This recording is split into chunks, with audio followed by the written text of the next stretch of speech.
Salam sejahtera, terima kasih karena bersama dengan saya di Nazilin Unity Channel. Ada pengulas politik menyatakan, mungkin inilah waktunya DAP keluar kerajaan perpaduan. DAP keluar kerajaan perpaduan, kata beberapa pengulas politik.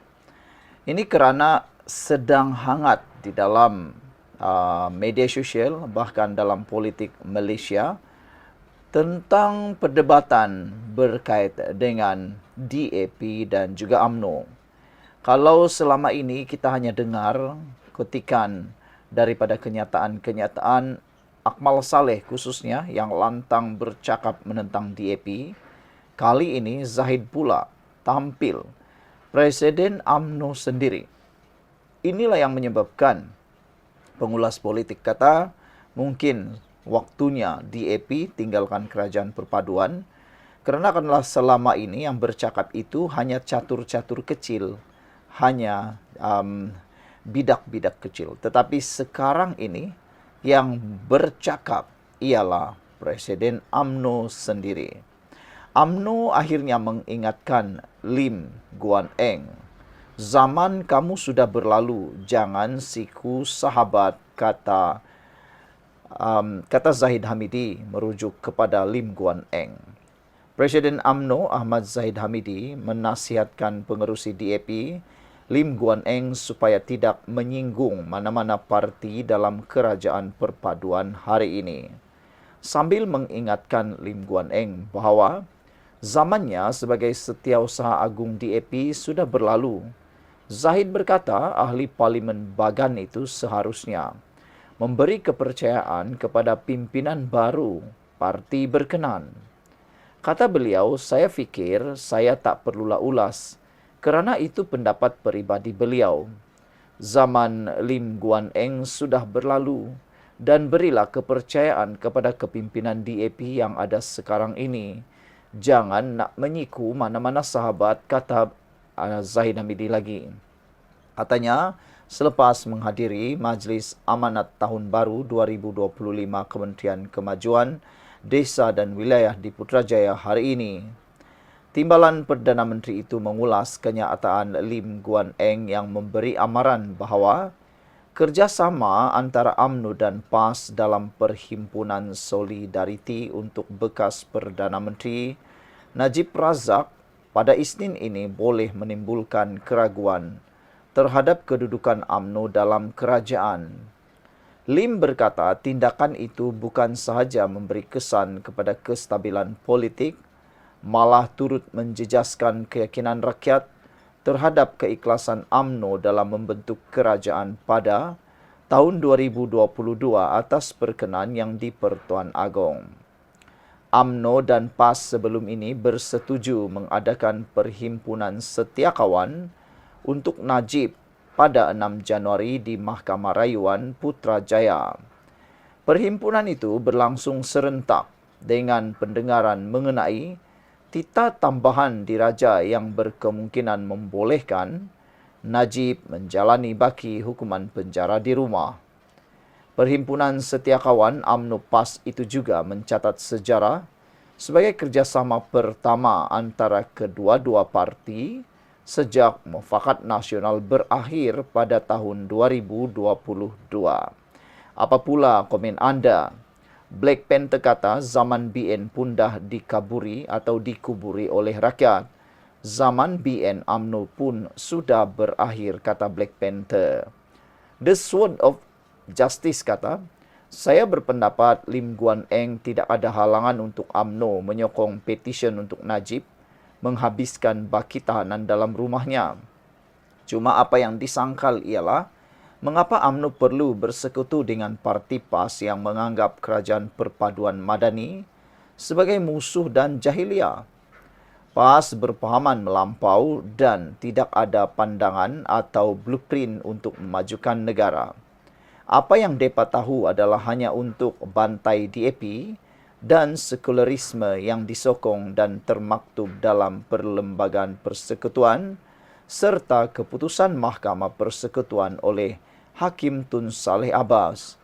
Jadi teguran Lim Guan Eng adalah untuk UMNO mengelak daripada terkena jerat PAS UMNO masih boleh mengajak ahli-ahli PKR, amanah dan juga lain-lain sekutu BN dalam kerajaan Madani untuk menyertai perhimpunan 6 Januari itu. Itu sahaja kata The Sword of Justice. Sekian untuk kali ini, jangan lupa tinggalkan komen Anda. Salam sejahtera, terima kasih karena bersama dengan saya di Nazlin Unity Channel. Ramai yang bersorak gembira atas keputusan ini, yaitu apabila Papagomo sah kalah peringkat awal terhadap Ketua Polis Negara. Ada yang gembira sebenarnya dengan beberapa konten daripada pengulas politik. Ada yang bagi ulasan Papagomo dibuang negara lah, Papagomo dihukum sebat lah, Papagomo dihukum teriak sampai pengsan lah, Papagomo disuruh supaya ketampi lah. Ada juga yang kata Papagomo harap dapat dihukum jalan itik lah. Ada juga yang mahu supaya Papagomo dihukum membaca buku sampai bertaubatlah. Ada juga cakap mahu supaya Papagomo bertaubat, baca kitab agama mendalam, kata mereka. Salah satu daripada hukuman-hukuman itu, mana satu yang Anda rasa sesuai untuk Papagomo, supaya Papagomo cepat-cepat bertaubat, khususnya apabila beliau seringkali sudah banyak kali didakwa memfitnah, dan ada sudah yang dia kalah. Ada beberapa dakwaan yang Papagomo telah pun kalah dalam dakwaan saman fitnah itu. Kali ini pula, Ketua Polis Negara telah pun berjaya dapat perintah injuksi. Papagomo diarah padam video fitnah. Wah, ini satu berita yang sangat baik. Apabila Ketua Polis Negara berjaya perintah injuksi itu. Sekarang ini kita nak tengoklah sejauh mana apa yang mahu dilakukan pula lagi oleh Papagomo. Tapi saya masih tertariklah dengan beberapa ulasan daripada penganalisis politik dan pengulas politik yang mereka setuju kalau Papagomo ni sebelum dihukum diarah bayar uang kah, di penjara kah atau sebagainya, bagi dia hukuman seperti pungut sampah selama 30 hari. Khidmat masyarakat lah, kata mereka, supaya Papagomo lebih banyak rasa bertapa sakitnya perbuatan fitnah itu kepada orang. Lebih-lebih lagi kepada Ketua Polis Negara. Ketua Polis Negara ni ialah simbol keamanan negara kita ini. Kerana beliaulah yang memerintah, mentadbir polis di Raja Malaysia. Ketua kepada polis di Raja Malaysia. Tapi senang-senang pula cuba difitnah oleh Papagomo. Jadi ada yang kata kalau tak boleh pungut sampah sebulan, minta Papagomo buat ketuk ketampi. Ada yang cakap macam itulah kan. Sampai begitulah orang muak dengan perbuatan Papagomo.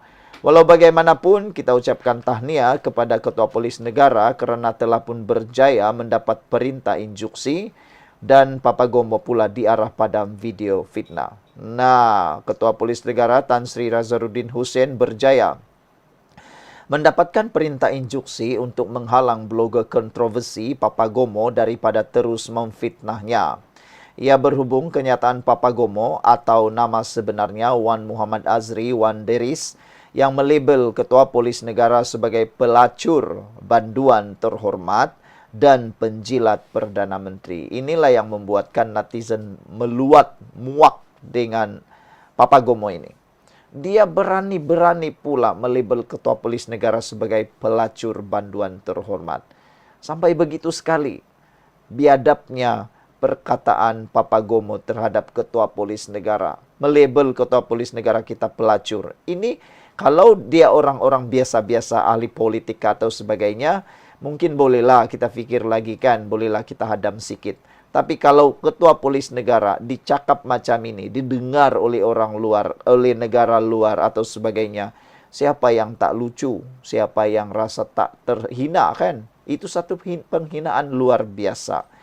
Dipanggil pelacur banduan terhormat, penjilat Perdana Menteri. Apa bukti Papagomo menyatakan Ketua Polis Negara ini penjilat Perdana Menteri?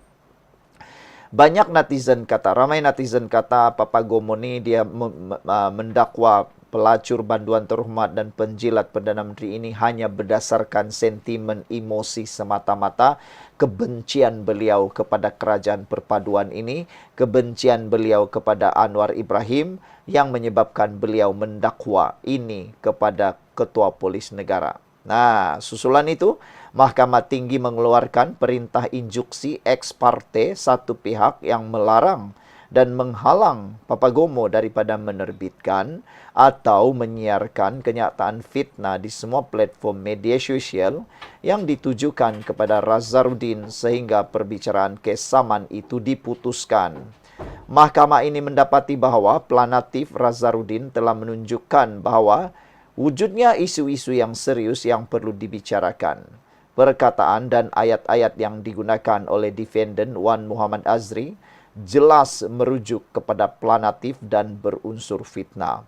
Injuksi terhadap defendant wajar dikeluarkan oleh mahkamah ini dengan segera untuk melarang dan menghalang defendant sebagaimana permohonan planatif, kata Pesuruhjaya Kehakiman Gan Teck Cheong. Teck Cheong turut melarang Papa Gomo daripada menerbitkan semula kenyataan, video dan status serta komen atau sebarang bentuk rujukan kepada planatif. Tertuduh Papa Gomo juga dikehendaki menarik balik, menurunkan dan memadamkan penerbitan siaran video di YouTube, TikTok, Facebook, Telegram dan X miliknya bertarikh 14, 15, 20 dan 22 Disember lalu yang mengandungi kenyataan berunsur fitnah terhadap Razarudin. Mahkamah menetapkan 10 Januari ini bagi permohonan pendengaran injuksi secara dua belah pihak pula. Jadi saudara-saudara sekalian, apa pula pendapat anda dan pandangan anda tentang isu Ketua Polis Negara lawan Papa Gomo ini? Bolehkah Papa Gomo, bekas polis yang dibuang kerja, dipecat ini, mampu mengalahkan Ketua Polis Negara ini? Kalau Papa Gomo masih menjadi polis, pastinya Razarudin Hussein ini akan menjadi bos besar dia. Tapi oleh kerana kesalahan disiplin, Papa Gomo dibuang kerja daripada polis, sekarang ini pula menentang pula Ketua Polis Negara. Ramai netizen kata tak perlu pun nak dibicarakan. Sudah tahu bahawa Papa Gomo ini sengaja menimbulkan isu, kata mereka. Walau bagaimanapun mahkamah telah pun bersuara, menyatakan, mengarahkan supaya Papa Gomo menurunkan semua hantaran-hantaran beliau itu. Jadi dengan itu tertuduh dikehendaki untuk menarik balik, menurunkan dan memadamkan penerbitan siaran video di YouTube, TikTok, Facebook, Telegram dan X milik beliau yang bertarikh 14, 15, 20 dan 22 Desember lalu yang mengandungi kenyataan berunsur fitnah terhadap Razarudin. Sekian dulu untuk kali ini. Jangan lupa tinggalkan komen anda, tekan butang subscribe. Bye-bye.